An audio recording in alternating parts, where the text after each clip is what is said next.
अस्सलाम वालेकुम फ्रेंड्स, कैसे हैं आप सब दोस्त। उम्मीद है सब खैरियत से होंगे। तो आज मैं नई वीडियो लेक्चर सीरीज़ के साथ हाजिर हुआ हूं जो कि है रियल एनालिसिस 2। तो इसमें जो हमारा सबसे पहला टॉपिक है वो है पॉइंट वाइज कन्वर्जेंस के बारे में।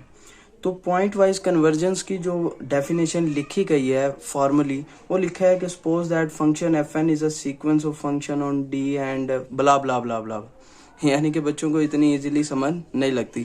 मैं आपको इनफॉर्मल वे में समझाने की कोशिश करूंगा और उसके बाद आपको जो डेफिनेशन है वो बिल्कुल सही समझ लगेगी। और वो तो सबसे पहले एक चीज़ इनफॉर्मल वे के लिए कि आपको समझ आना चाहिए कि जब भी हम फंक्शन लिखते हैं, फंक्शन का बेसिकली मतलब होता है कि कोई भी एक सांचा, ठीक है, कोई भी एक सांचा जिसमें हम कोई भी वैल्यूज पुट करें तो उसकी एक आउटपुट हमें मिल जाती है।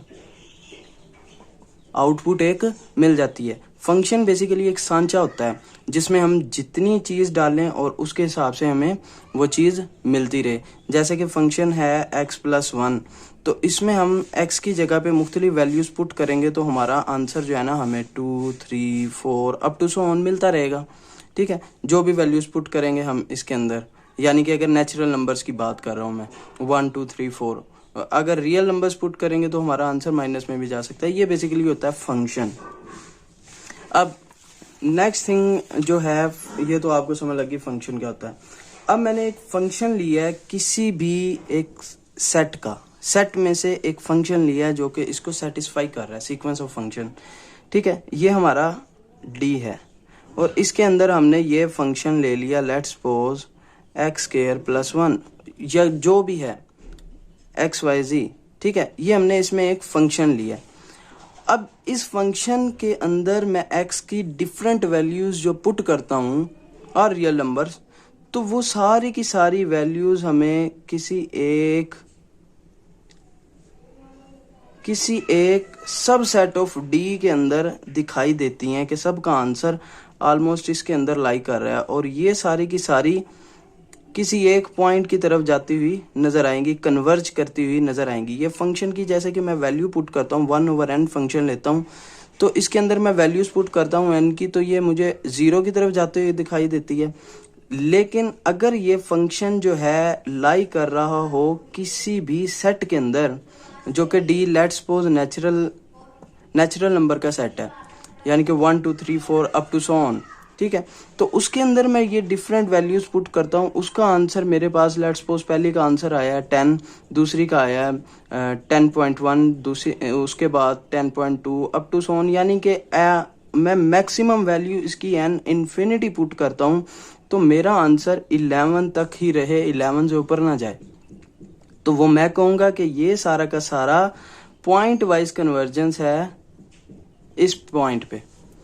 ठीक है, यानी कि ये हमारा पूरा सेट था जिसमें हमने एक फंक्शन लिया और फंक्शन की मैं डिफरेंट वैल्यूज पुट करता हूं तो वो एक जो सेट है, सेट के अंदर ही सब सेट के रहे, इस सेट से बाहर उसकी वैल्यू ना आए और सेट के अंदर ही एक सब सेट हो जिसके अंदर ही सारी की सारी वैल्यूज लाई कर रही हो। ये हमारा होता है point wise convergence. Point wise convergence, converge का मतलब होता है किसी एक साइड के ऊपर आना, किसी एक पॉइंट के ऊपर सारे के सारे आंसर उसके करीब तरीन आना और उसका आंसर ऑलमोस्ट उसके करीब आना, ये कन्वर्जेंस होता है। और डाइवर्जेंस होता है यानी कि उससे डाइवर्ट करना, उससे दूर जाना।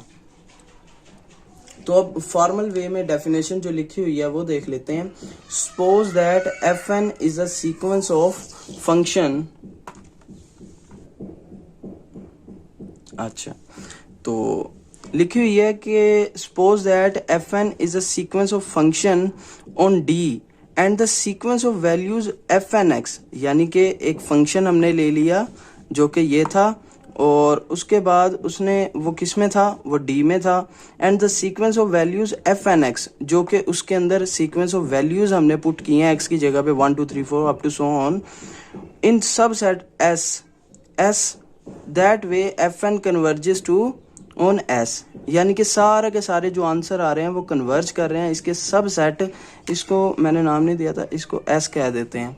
तो वो सारे के सारे जो आंसर्स हमारे पास आ रहे थे वो किसी सब सेट एस के अंदर लाई कर रहे थे। तो ये ही फॉर्मल वे है कि F of X is equal to limit N approaches to infinity F N X, जो कि हमारा फंक्शन है। फंक्शन के अंदर हम n की different value up to infinity put करें तो हमारा आंसर किसके अंदर लाई कर रहा है, वो ही सबसेट के अंदर जो कि पूरे फंक्शन का था, जो पूरा एक सबसेट था मेन।